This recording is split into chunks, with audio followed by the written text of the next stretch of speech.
Doktor, nurse, doktor. Hindi mo ba nakikita ang pader ng ospital na may nakasulat na, bawal ang maingay? Doktor, pakisuri mo si Tian ng mabilis. Kailangan pa niyang mag-livestream.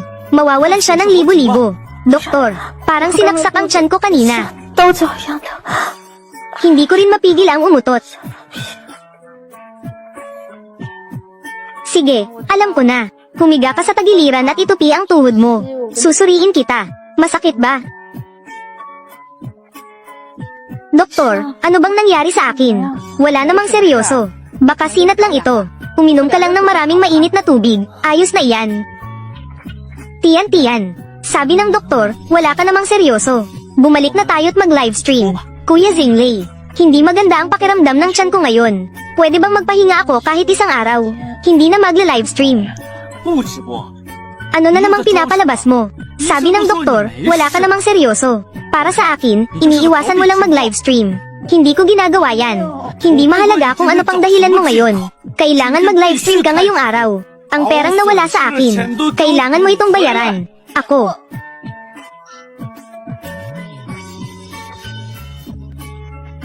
Kuya Zingley, ang dahilan kung bakit ganito ako. Lahat ng ito ay dahil kay Zylie.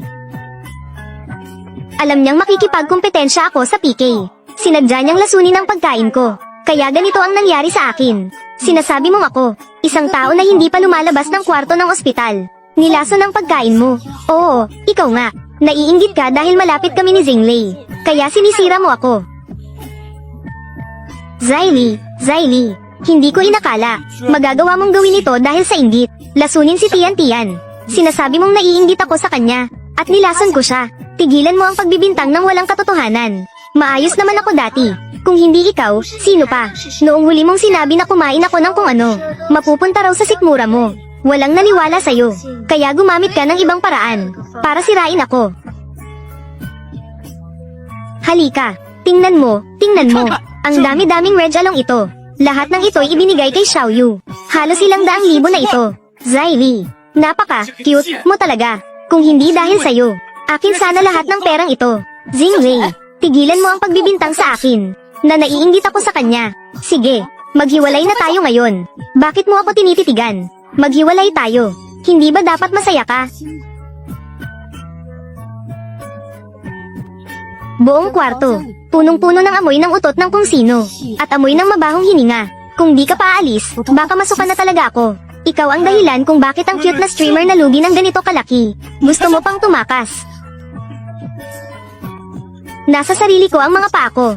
Subukan mong harangin ulit ako. Kuya Zingley, hindi natin siya pwedeng palampasin. Kung hindi dahil sa kanya, paano tayo nalugi ng libo-libong pera? Akala mo ba nagbibiro lang ako? Zylie, saan ka pupunta? Ibalik mo sa akin ang boarding pass ko. Ngayon na nakikita ko kayong dalawa, nandidiri ako. Lalabas ako para maglakbay.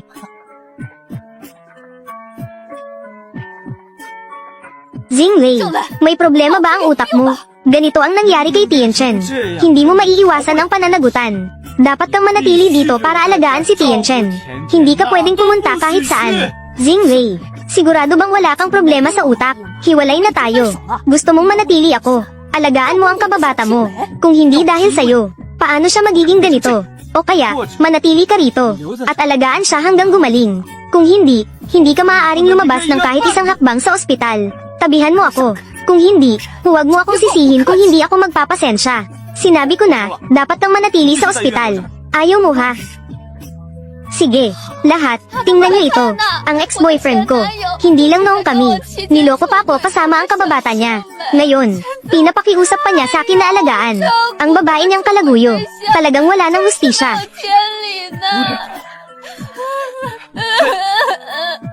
Napakamalas ko talaga. Ang ex ko, pinapakiusap pa sa akin. Naalagaan ang cute niyang babae.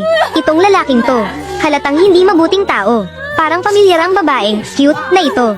Hindi ba siya yung sikat na mukbang streamer? Si Tian ba ito? Grabe. Oo nga. Bilisan mo, kunan mo. Hala, huwag mong i-record. Zingley, bilisan mo at maghanap ka ng paraan. Shaoli, tumayo ka. Shaoli, kasalanan ko lahat to. Hindi ko dapat sinabi sa'yo yun. Huwag ka nang umiyak, pwede ba? Sabihin mo sa kanila na huwag nang mag-video. Kapag nag-video pa sila, paano ako magla-livestream? Sige, gusto mong patawarin kita. Pwede, pero kailangan mo munang mangako sa akin ng isang bagay. Sige, basta huwag ka lang umiyak. Kahit ano, papayag ako. Dahil hindi na ako makakapagbakasyon. Bayaran mo na lang ako ng isang seafood feast. Sige, babayaran kita. Isang seafood feast, pumapayag ako. Zinglege, yayain mo si Ate Zylie. Pumunta dito para kumain ng seafood feast. Bakit mo ako pinapunta rito? Natalo ka sa PK kay Xiaoyu, at naapektuhan ang aming livestream. Nawalan tayo ng mahigit 10,000 fans. Kailangang pumunta ka sa seafood restaurant para magpakitang gilas sa mga fans. Pero hindi maganda ang pakiramdam ng tiyan ko. Pwede bang sa ibang araw na lang? Anong ibang araw? Nandito ka na rin lang. Hindi ba sinabi ng doktor na okay ka naman? Basta uminom ka lang ng maraming maligamgam na tubig. Heto ang aming menu. Ay, hindi na kailangang tingnan. Yung malaking pusit, yung maliit at malaking hipon, ang pinakamalaking hipon. Basta masarap, lahat ay serve nyo sa amin. Ate Zylie, narinig ko na may mga parasite daw sa seafood restaurant. Bakit hindi tayo maghanap ng ibang lugar? Saan mo narinig ang chismis na yan? Ang mga seafood ng tindahang ito, ay lahat sariwang-sariwa. Kaninang umaga lang dinala mula sa tabing dagat. Paano magkakaroon ng mga parasitiko? Edit ng special effects. Ang iyong loyal na taga-subaybay, talagang gustong makita kang kumain ng seafood. Ang seafood ang paborito ko. Tian, dapat kumain ka ng marami. Kapag nakain na ni Tian ang ilang plato ng seafood, magbibigay ako ng ilang virtual gifts para sa kanya. Pamilya, huwag kayong mag-alala. Ang lahat ng seafood sa lamesang ito, ay kay Tian lahat. Siguradong masisiyahan kayo habang pinapanood siya. Dali, kain na. Ang hipon na ito ay kakamatay lang. Kaya sariwa pa ito. Tian, anong ginagawa mo? Livestream mo to. Kumain ka na dali. Para bang medyo nandidiri ako. Ito ang pinakamagandang seafood restaurant sa buong lungsod. Kung hindi mo pa rin ito kakainin, ibig bang sabihin, peke ang mga mukbang mo dati? Tumahimik ka. Anong gagawin ko? Ang tiyan ko. Tian, kain na dali. Ang mga nanonood sa livestream mo nakatingin sa'yo.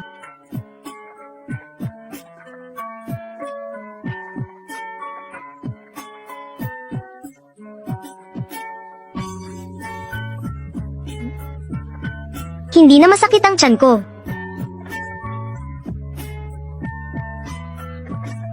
Ang sarap kumain ni Tian.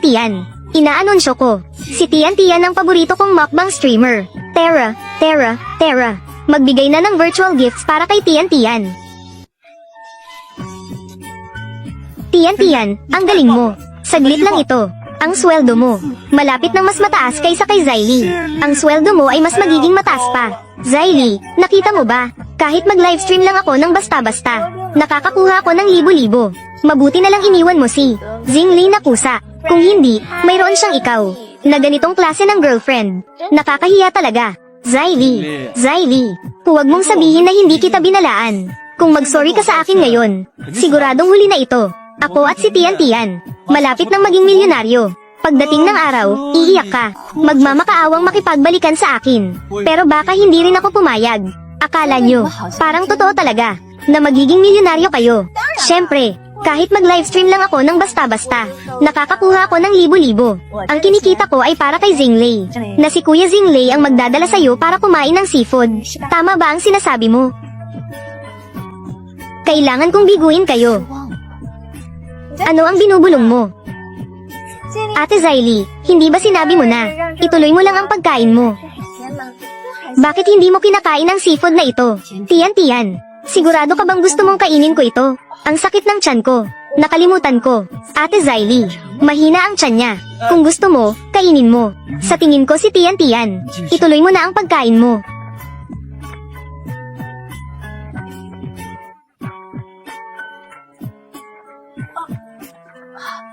Tian, ituloy mo na ang pagkain mo. Anong nangyari sa'yo? Masakit ang tiyan ko. Sobrang sakit ng tiyan ko. Ano na naman ang nangyari? Posible bang may problema sa seafood dito? Hindi maaari. Ito ang pinakamahusay sa buong lungsod. Ang pinakamalinamnam na seafood restaurant. Sa tingin ko, si Tian ito. Muli na namang nagkagayak tulad noong makipag-earnpike siya. Hindi niya na gustong kumain, kahit sa pinakamagandang seafood restaurant. Dahil mukhang ayaw mo talagang kumain. Bakit pa kasi nagmumukbang ka? Ang kontra-kontra mo. Tiyan, bilisan mo na ituloy ang pagkain mo. Ang mga komento ay may mga reklamo na. Kuya Zingley, ang sakit ng tiyan ko. Dalhin mo na ako sa ospital. Tigilan mo na ang pag-arte mo. Hindi ba kanina maayos ka namang kumakain? Hindi ako umaarte. Talagang hindi ko na kaya ang tiyan ko. Si Zylie, siguradong dahil sa'yo ito. Ano bang ginawa mo? Kung hindi mo kakainin, ibalik ang bayad. Song Fenglin, ibalik mo ang binigay kong virtual gifts. Ibalik ang regalo, refund. Tiyan, kung hindi mo pa kakainin. Ang kita natin ngayong araw. Buburahin lahat. Kakainin ko na.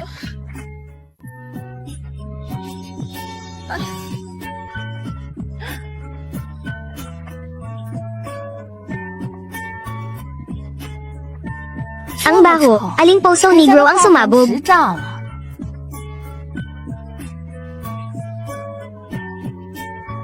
Sino ang nagkalat sa pantalon?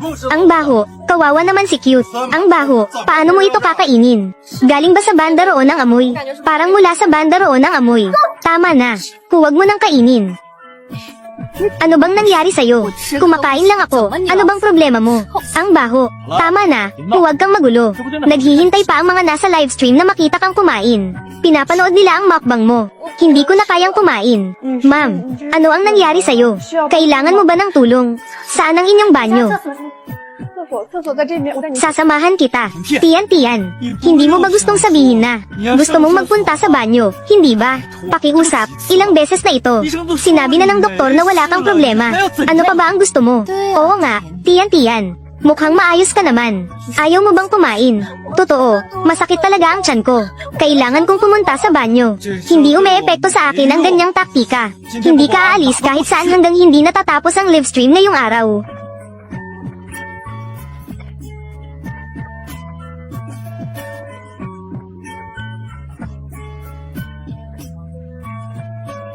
Ay nako, sino na naman ang umutot? Pwede ba kayong lumabas? Huwag nyo na akong pilitin pang mag-imbestiga. Sinira nyo ang magandang mood ko. Ay, amoy ko, nanggaling ito sa ibaba. Umalis. Hindi pwede, bawal kang pumunta sa banyo. Dito ka lang at ubusin mo yan. Kung hindi mo yan uubusin, ang kikitain natin na ilang libo ngayong araw. Mawawala lahat. Zingley kuya, hindi ko talaga kayang mag-livestream ngayong araw. Magle-livestream ako sa susunod. Hindi pwede, magle-live pa ako ng ilang beses. Pwede ba? Hindi pwede, dito ka lang at umupo. Ubusin mo lahat, huwag kang pupunta kahit saan. Lalong hindi pwede sa banyo. Walang duda, sa mesa nyo nanggagaling ang pinakamalakas na amoy. Pero hindi ako ang umutot. Hindi rin ako. Nigel a livestream si Tiyan. Ano ang ginalaw mo? Kuya Zingley, ang dami kong inutot kanina. Hayaan mo na akong umalis. Ikaw, ano? Ikaw pala, Tiyan, ang umutot.